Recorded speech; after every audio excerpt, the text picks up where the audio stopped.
بسم اللہ الرحمن الرحیم۔ السلام علیکم، میں ہوں ندیم ریاض اور یہ آپ کا یوٹیوب چینل اسلامک ہسٹری۔ اسلامی واقعات سے متعلق جاننے کے لیے دیکھتے رہیے ہمارا یوٹیوب چینل اسلامک ہسٹری۔ آج کی ویڈیو کلمہ طیبہ اشہد ان لا الہ الا اللہ و اشہد ان محمد رسول اللہ کے بارے میں ہے۔ ایک ویڈیو آئی جس میں ایک صاحب نے، ایک ذاکر نے اس کلمے کو کہا کہ یہ منافقوں کا کلمہ ہے، اور پھر انہوں نے اپنے لفاظیوں میں بتایا کہ کہاں سے بھی ان کی اولاد ہے، یہ بولتی رہی، پھر ان کی اولاد، پھر ان کی اولاد، پھر ان کی اولاد، تو انہوں نے بولا آج تک یہ اب جو موجود لوگ ہیں وہ یہ کلمہ پڑھتے ہیں، یعنی منافقین کی اولاد پڑھتے ہیں۔ تو اب یہ جو میں خود شیعہ کتاب ہے اس سے میں حوالے آپ کو دوں گا کافی، جس سے آپ کو پتہ چلے گا کہ یہ کلمہ کن کا ہے۔ یہ وہی کلمہ ہے جو حضور صلی اللہ علیہ وسلم نے ایک یہودی کو جب اس نے اسلام قبول کیا تو اس نے آپ کے سامنے یہی کلمہ پڑھا تھا، اور آپ نے اس پہ کوئی اعتراض نہیں کیا کہ یہ کلمہ یہ نہیں ہے یا یہ مکمل نہیں ہے یا غلط ہے۔ اسی کلمے سے اس کو مسلمان کیا۔ خدیجہ الکبریٰ رضی اللہ تعالیٰ عنہ نے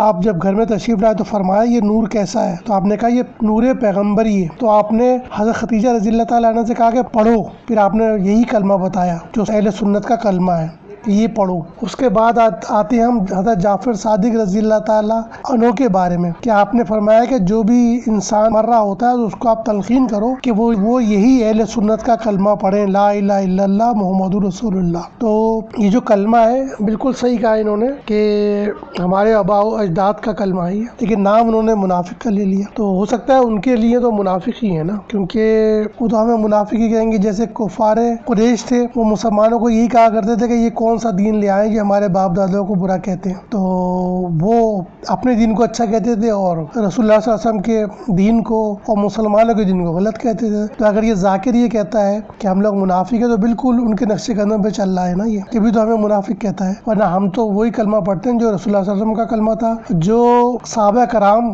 رضوان اللہ تعالیٰ علیہم اجمعین کا کلمہ تھا، تمام مسلمانوں کا کلمہ تھا، اور اہل بیت کا کلمہ تھا۔ یہی حوالے بھی شیعہ کتاب سے ہی ہیں، تو شیعہ کتاب میں بھی یہی کلمہ لکھا ہوا ہے۔ اب میں شروع کرتا ہوں کہ کلمہ طیبہ ہی اسلام کی بنیاد اور کفر و اسلام کا امتیازی ستون ہے۔ قرآن پاک میں مسلمانوں کا یہ کلمہ لا الہ الا اللہ محمد رسول اللہ پارہ 26، سورہ محمد آیت 19، سورہ فتح آیت 29 میں بیان کیا گیا ہے۔ کلمہ وہی ہے جو حضور صلی اللہ علیہ وسلم لوگوں کو مسلمان کرتے وقت پڑھاتے تھے۔ شیعہ کتب میں بھی مسلمانوں کا یہی کلمہ درج ہے۔ فصل رضی اللہ تعالی عنہ بن مبارز، حضرت خدیجہ رضی اللہ تعالیٰ عنہ، حضرت حمزہ رضی اللہ تعالیٰ عنہ یہی کلمہ پڑھ کر مسلمان ہوئے۔ حضرت سلیمان فارسی رضی اللہ تعالیٰ عنہ نے یہی کلمہ پڑھ کر جان دی۔ حیات القلوب جلد 2۔ اس لیے کہ ایمان کی جڑ دو گواہیاں ہیں، پس جب بندہ خدا کی وحدانیت اور رسول اللہ صلی اللہ علیہ وسلم کی رسالت کا اقرار کر لیتا ہے تو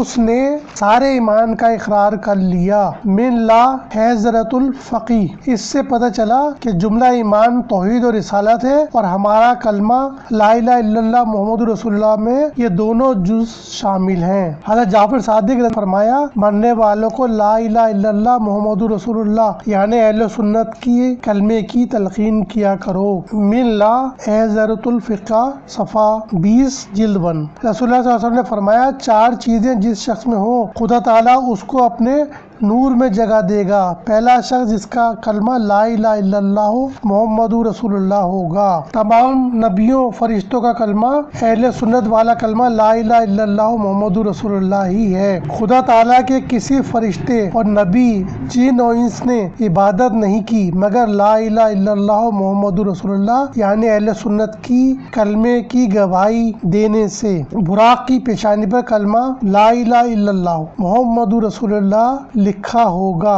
احتجاج تبریسی صفحہ 28۔ براق کی پیشانی پر کلمہ، براق کی پیشانی پر 2 آنکھوں کے درمیان اہل سنت والا کلمہ لا الہ الا اللہ محمد رسول اللہ لکھا ہوا تھا۔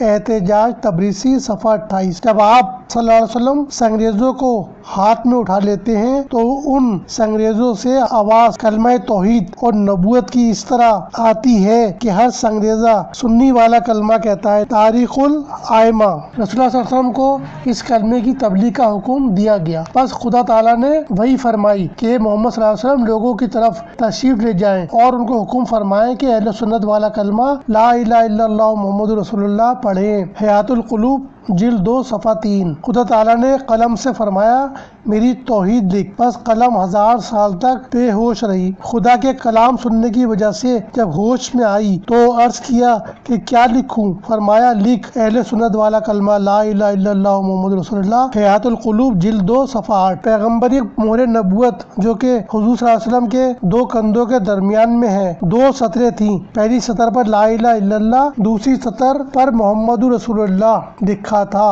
اب اس کلمے پر اعتراض مہر نبوت پر بھی براہ راست اعتراض ہوگا۔ جنت کی لالٹینوں پر اہل سنت والا کلمہ لکھا ہوا تھا۔ حیات القلوب جلد 2 صفحہ 59۔ جنت کے جھنڈوں پر کلمہ۔ پس جب تیسرا حصہ رات کا گزر گیا تو اللہ تعالیٰ نے حضرت جبرائیل علیہ السلام کو حکم فرمایا کہ 4 جھنڈے بہشت بری سے زمین پر لائیں اور سب جھنڈے کو کوئی قاف پر نصب کر دیں، اور اس جھنڈے پر سفیدی سے 2 سطریں لکھی ہوئی تھیں، اہل سنت کا کلمہ لا الہ الا اللہ محمد رسول اللہ۔ حضور صلی اللہ علیہ وسلم ہر پتھر اور ڈھیلے کے پاس سے جب گزرتے تھے تو بلند آواز سے ندا کرتے تھے السلام علیکم یا محمد یا احمد یا حامد یا صاحب القول العدل لا الہ الا اللہ محمد رسول اللہ۔ حیات القلوب جلد 2 صفحہ 83۔ سند معتبر کے ساتھ موسیٰ بن جعفر صادق رضی اللہ تعالیٰ عنہ سے روایت ہے کہ ایک یہودی حضور صلی اللہ علیہ وسلم کے پاس چند دینار طلب کرنے کے لیے آیا اور مطالبہ کیا۔ حضور صلی اللہ علیہ وسلم نے فرمایا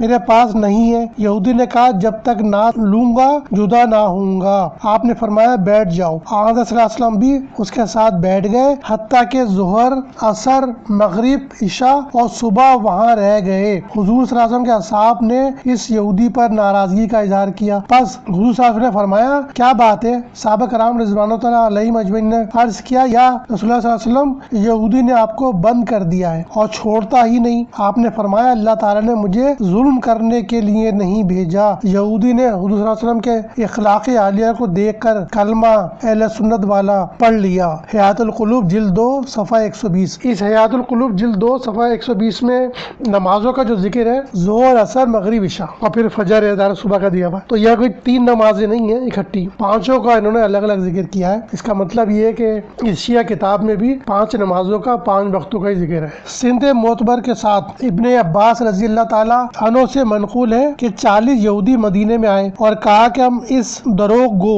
نعوذ باللہ کے پاس جاتے ہیں جو یہ کہتا ہے کہ میں پیغمبر ہوں تاکہ اس کے جھوٹ کو ظاہر کریں۔ جب حضور صلی اللہ علیہ وسلم کی خدمت میں آئے حضور صلی اللہ علیہ وسلم نے فرمایا کہ میں توریت تمہارے اور اپنے درمیان رکھتا ہوں۔ انہوں نے کہا کہ آدم علیہ السلام آپ سے بہتر تھے اس لیے کہ خدا تعالیٰ نے ان کو اپنے قدرت کے ہاتھ سے پیدا کیا تھا اور اس میں اپنی روح پھونکی تھی۔ حضور صلی اللہ علیہ وسلم نے فرمایا حضرت آدم علیہ السلام میرے باپ ہیں لیکن خدا نے جو کچھ مجھے دیا ہے وہ اس سے افضل ہے۔ یہودیوں نے کہا وہ کیا ہے؟ فرمایا منادی، ایک روز میں 5 دفعہ ندا کرتا ہے اہل سنت والا کلمہ اشہد ان لا الہ الا اللہ و اشہد ان محمد رسول اللہ۔ حیات القلوب جلد 2۔ بس جو بھی کلمہ اخلاص، کلمہ شہادت لا الہ الا اللہ سے آواز بلند کرتا ہے وہی شہادت محمد رسول اللہ صلی اللہ علیہ وسلم کی دیتا ہے۔ اذان اور اقامت اور نماز عید اور نماز جمعہ اور اوقات حج میں۔ حیات القلوب جلد 2۔ جب آپ نے مجھے پیدا کیا تو میں نے عرش کی طرف دیکھا کہ وہاں اہل سنت والا کلمہ لا الہ الا اللہ محمد رسول اللہ لکھا ہوا تھا۔ حیات القلوب جلد 2۔ جب حضور صلی اللہ علیہ وسلم حضرت خدیجہ رضی اللہ تعالیٰ عنہ کے گھر میں داخل ہوئے تو حضور کے حسن و جمال کے جلبے سے خدیجہ رضی اللہ تعالیٰ عنہ کا گھر منور ہو گیا۔ عرض کرنے لگی اے محمد صلی اللہ علیہ وسلم یہ نور کیسا ہے جو کہ میں مشاہدہ کر رہی ہوں؟ فرمایا کہ یہ نور پیغمبری ہے کہ اہل سنت والا کلمہ لا الہ الا اللہ محمد رسول اللہ۔ حیات القلوب جلد 2 صفحہ 228۔ پتہ چلا کہ حضور صلی اللہ علیہ وسلم کے گھر میں بھی یہی اہل سنت والا کلمہ پڑھا جاتا تھا۔ ان حیات القلوب کے علاوہ الدرۃ النہفیہ، ترجمہ مقبول اور غزوات حیدری میں بھی اہل سنت کا یہی کلمہ لکھا ہے۔ کلمہ طیبہ ایمان اور اسلام کا دار و مدار ہے۔ یہ کلمہ مسلمانوں کے لیے پروردگار عالم کے سامنے ایک قسم کا اقرار نامہ ہے، جس کے ذریعے سے مسلمان غیر مسلم سے الگ ہو جاتا ہے۔ اسی کلمے کو افضل الذکر بھی کہا جاتا ہے۔ حضور صلی اللہ علیہ وسلم کے دور نبوت سے پہلے کلمہ اس طرح پڑھا جاتا تھا: لا الہ الا اللہ آدم صفی اللہ، لا الہ الا اللہ نوح محی اللہ، لا الہ الا اللہ ابراہیم خلیل اللہ، لا الہ الا اللہ اسماعیل ذبیح اللہ، لا الہ الا اللہ موسیٰ کلیم اللہ، لا الہ الا اللہ عیسیٰ روح اللہ۔ اور رسول اللہ صلی اللہ علیہ وسلم کے دور سے آج تک لا الہ الا اللہ محمد رسول اللہ۔ حضرت آدم علیہ السلام سے لے کر عیسیٰ علیہ السلام تک کسی ایک پیغمبر کے زمانے میں بھی کلمہ دو جزوں سے آگے نہیں بڑھایا گیا، کیونکہ جس قدر معزز ہستی حضور صلی اللہ علیہ وسلم کے بعد ہوں وہ خدا اور رسول اللہ علیہ وسلم کے ہی تابع ہوں گی۔ تو جب کلمے میں رسول اللہ علیہ وسلم کا ذکر موجود ہے تو اب کسی اور کا ان کے ساتھ ذکر کی ضرورت نہیں ہے، کیونکہ اب جو آئے گا وہ تابع ہوگا رسول اللہ صلی اللہ علیہ وسلم کے، نہ ان سے آگے بڑھے گا اور نہ ان سے اپنے آپ کو برتر ثابت کرے گا، اس لیے اس کا کلمہ نہ پڑھا جائے گا اور نہ لکھا جائے گا۔ تو یہ میں نے آپ کو شیعہ کتاب سے بھی دکھا دیا کہ اصل میں جو مسلمانوں کا کلمہ وہ لا الہ الا اللہ محمد رسول اللہ ہے اور دوسرا کوئی کلمہ نہیں ہے، اور یہی کلمہ حضور صلی اللہ علیہ وسلم کا تھا، اسی کلمے سے مسلمان ہوئے، اور یہی صحابہ کرام رضوان اللہ تعالیٰ علیہم اجمعین، اہل بیت اور تمام آج تک کے مسلمانوں کا کلمہ ہے۔ اور انشاءاللہ قیامت تک، کیونکہ اب کسی کو نہیں آنا، کوئی نبی نہیں آئے گا، تو مسلمانوں کا کلمہ قیامت تک یہی ہے، اور جو یہ کلمہ پڑھتا ہے وہی مسلمان ہے اور وہی اسلام پر عمل کرنے والا ہے۔ منافق کی نشانیاں تو بہت ساری ہیں، لیکن وہ ہم انشاءاللہ اگلی ویڈیو میں بتائیں گے آپ، لیکن یہ کہ ابھی کیونکہ ہمارا موضوع کچھ اور تھا، اس لیے ہم انشاءاللہ ملتے ہیں آپ سے ایک نئی ویڈیو کے ساتھ۔ السلام علیکم۔